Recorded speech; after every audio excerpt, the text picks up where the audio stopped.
अगर यही शेर बीजेपी को पढ़ना पड़ता तो वो पढ़ते कि हमको मालूम है स्वर्ग की सच्चाई, लेकिन दिल को बहलाने का गालिब ये ख्याल की जगह सोच अच्छा है।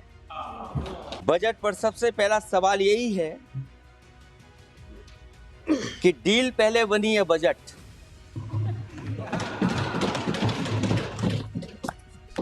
और बजट का हलवा यहां ज्यादा बटा के वहां।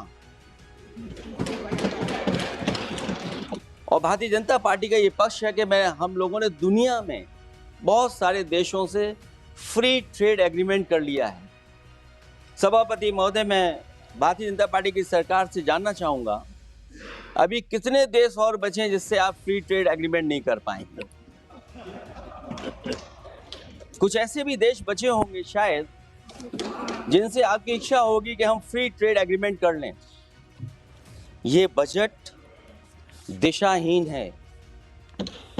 इस बजट में कोई विजन नहीं है कि 2047 तक हमारा देश विकसित भारत बन जाएगा, जिस किसान को लेकर के पूरे देश के सभी राजनीतिक दल चिंतित रहते हैं। इस डील के बाद हमारे किसानों का हाल क्या होगा? और जब सब कुछ विदेश से ही आएगा तो हमारा किसान भारत में क्या उगाएगा, जमीन पर क्या होगा और क्या बेच पाएगा?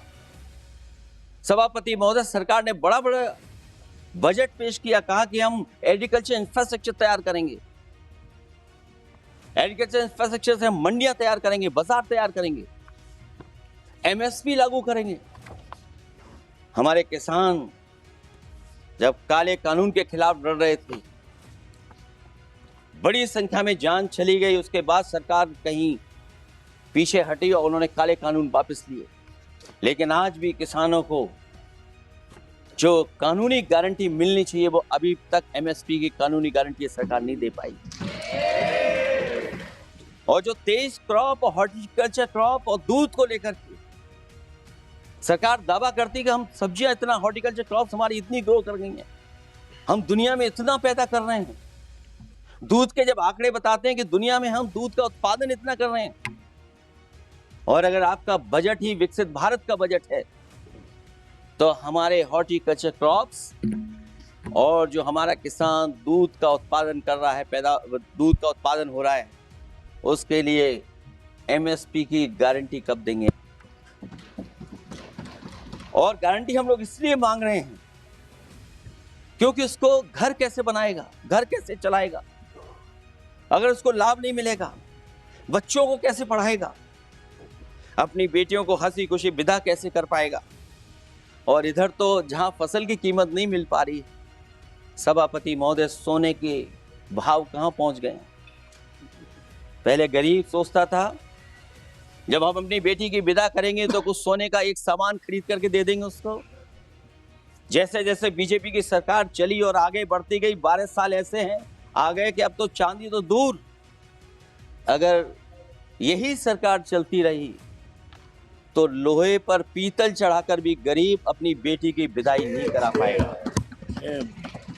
अच्छे बजट की होती हैं 3 पहचान: गरीब की तरक्की, खुशहाली और मुस्कान। शायद इस बजट ने तीनों चीजों को छीनने का काम किया गरीबों से। माननीय वित्त मंत्री जी के सदन के सामने स्थिति स्पष्ट करनी चाहिए कि मनरेगा एक महत्वपूर्ण योजना थी जिसमें गरीबों को ग्राम स्तर पर रोजगार मिलता था, राइट टू वर्क के अनुसार थी। इस योजना को समाप्त करते हुए आपने क्या नाम रखा है? बीबी राम जी। और हमारे राम जी कहाँ बैठे हैं?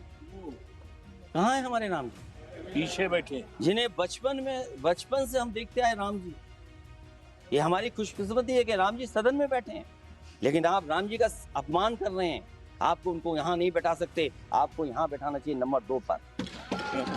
अगर आप सच्चे मायने में सभापति महोदय बीपी राम जी, आप कृपया देखिए, वित्त मंत्री राम जी को ही नहीं जानती हैं। अखिलेश जी, हे भगवान, अखिलेश जी आप कृपया बजट पे आ जाइए। आप कृपया बजट पे आ जाइए अखिलेश जी। सभापति महोदय, बजट पे आइए, बजट पे आइए। एक मिनट में क्या बोले, फिर बोलना दोबारा। नहीं, आप बजट क्या बोलिए? नहीं, सभापति जी बोलिए। नहीं सभापति महोदय, नहीं आप जिन्होंने गोली चलाई वो आपका राम मंदिर बना रहे हैं।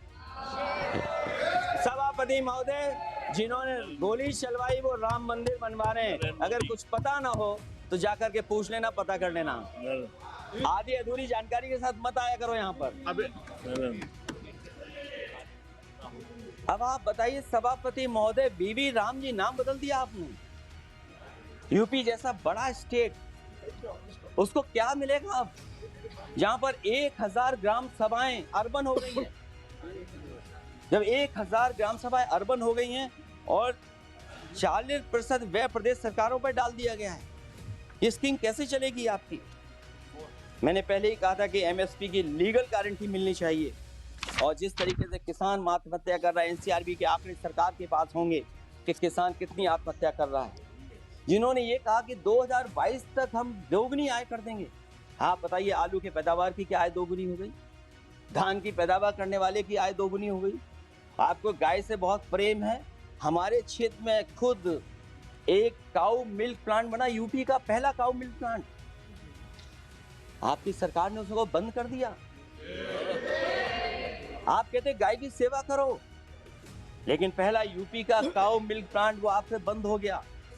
अगर शायद हम ऊंट के मिल्क की चॉकलेट बना रहे होते उस प्लांट से तो वो प्लांट चलता रहता। आय दोगुनी कितनी हुई है बताएं सरकार? मत्स्य पालन और पशुधन विकास की तरफ सरकार का कोई ध्यान नहीं है। सरकार का कहना है कि वित्त अच्छी हुई है, लेकिन क्या कारण है कि एफडीआई में लगातार कमी आ रही है? विदेशी इन्वेस्टर्स क्यों बाहर ले जा रहे हैं? भारत में इन्वेस्ट करने के लिए क्यों नहीं इच्छुक हैं? और शेयर मार्केट क्यों इतनी जल्दी गिर जाता है? रुपए के मूल्य में डॉलर के विरुद्ध निरंतर गिरावट आ रही है। और इसके बाद सभापति महोदय, इस डील और ढील के बाद हमारा रुपया कहां होगा, ये सरकार जरूर बताए। मैन्युफैक्चरिंग में कोई सुधार नहीं हो रहा है। अभी भी हम जीडीपी के 15% पर मैन्युफैक्चरिंग पर निर्भर हैं, जबकि मैन्युफैक्चरिंग के शेयर मेक इंडिया के अनुसार अभी तक 25% होना चाहिए था। इससे स्पष्ट लगता है कि मेक इन इंडिया, आत्मनिर्भर भारत और पीएलआई योजना सफल नहीं हो पाई है। और उसी का परिणाम है कि आज हमारे नौजवानों को रोजगार और नौकरी नहीं मिल पा रही। सरकार उद्योगपतियों के साथ खड़ी है। सरकार द्वारा लेबर कोड्स लाए गए हैं, जिन लेबर रिफॉर्म्स के रूप में दर्शाया जा रहा है वो लेबर कोड एम्प्लॉयर के हित में है, लेबर के पक्ष में नहीं है और मजदूरों के नहीं है। अब अधिकांश उद्योगों द्वारा लेबर को कोई भी नौकरी से निकाला जा सकता है। इतना तानाशाही होगी कि जब चाहेंगे तब निकाल देंगे। उनके 8 घंटे से अधिक काम कराया जा सकता है। परमानेंट एम्प्लॉयमेंट की बजाय कॉन्ट्रैक्चुअल एम्प्लॉयमेंट की व्यवस्था की है सरकार ने। सोचिए, यही सरकार है कि सबका साथ सबका विकास। एयर पॉल्यूशन को लेकर के मैं पहले ही कह चुका हूं। शहरी विकास तो इनका मैंने क्यूटो को मैं देखा है, इसलिए उस क्यूटो के बारे में मैं ज्यादा नहीं कहना चाहता हूं।